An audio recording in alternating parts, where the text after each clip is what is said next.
The first time Mia sent me a relationship goals TikTok, I laughed. It was some guy surprising his girlfriend with a dozen roses at work. Cute, but over the top. I showed up that night with her favorite latte instead, the one with extra caramel she's always begging me to grab.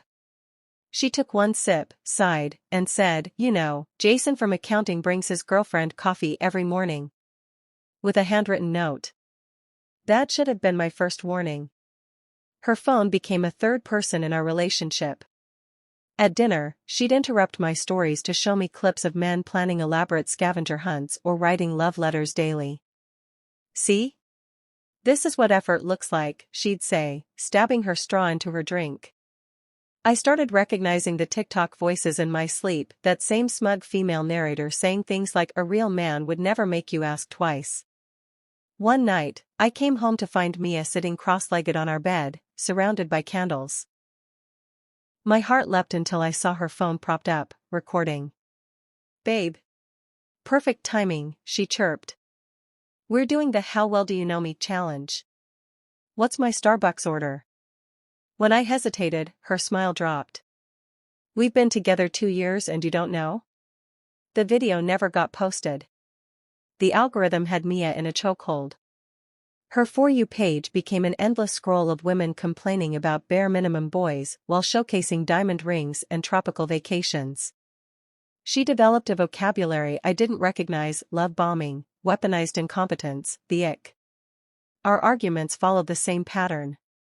1. She'd send me a TikTok, usually some guy doing something extravagant.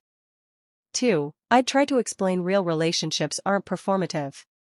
3. She'd accuse me of not being open to growth. 4. We'd stop talking for hours. I started keeping a list of things I'd supposedly failed at.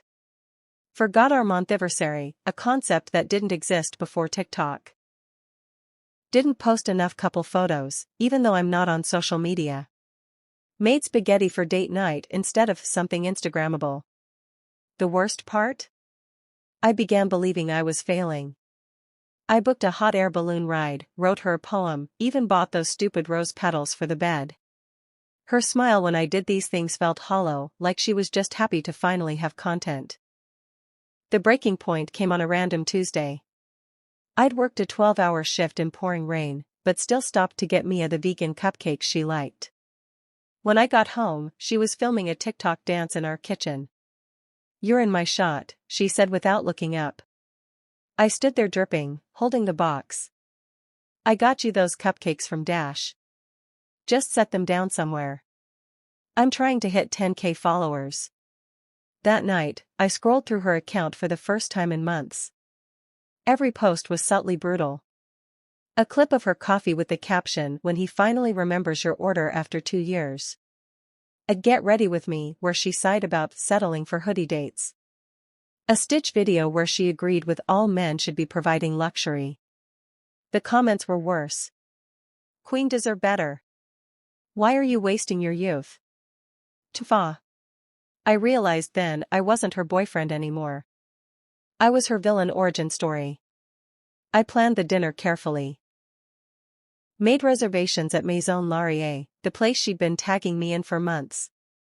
Bought a new shirt. Even rehearsed what I'd say.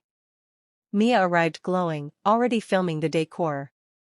"This is perfect for my Soft Life series," she whispered, angling her phone. When the champagne came, I cleared my throat. "We need to talk." She didn't look up from adjusting her ring light. "MHM? I can't do this anymore."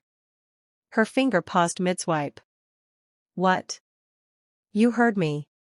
For the first time in months, she put her phone down.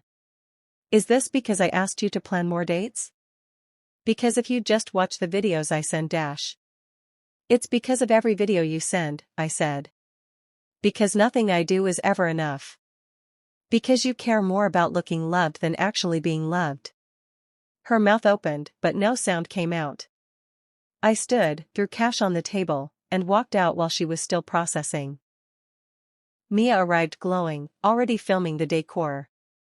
"This is perfect for my Soft Life series," she whispered, angling her phone. When the champagne came, I cleared my throat. We need to talk. She didn't look up from adjusting her ring light. MHM? I can't do this anymore. Her finger paused mid-swipe. What? You heard me. For the first time in months, she put her phone down.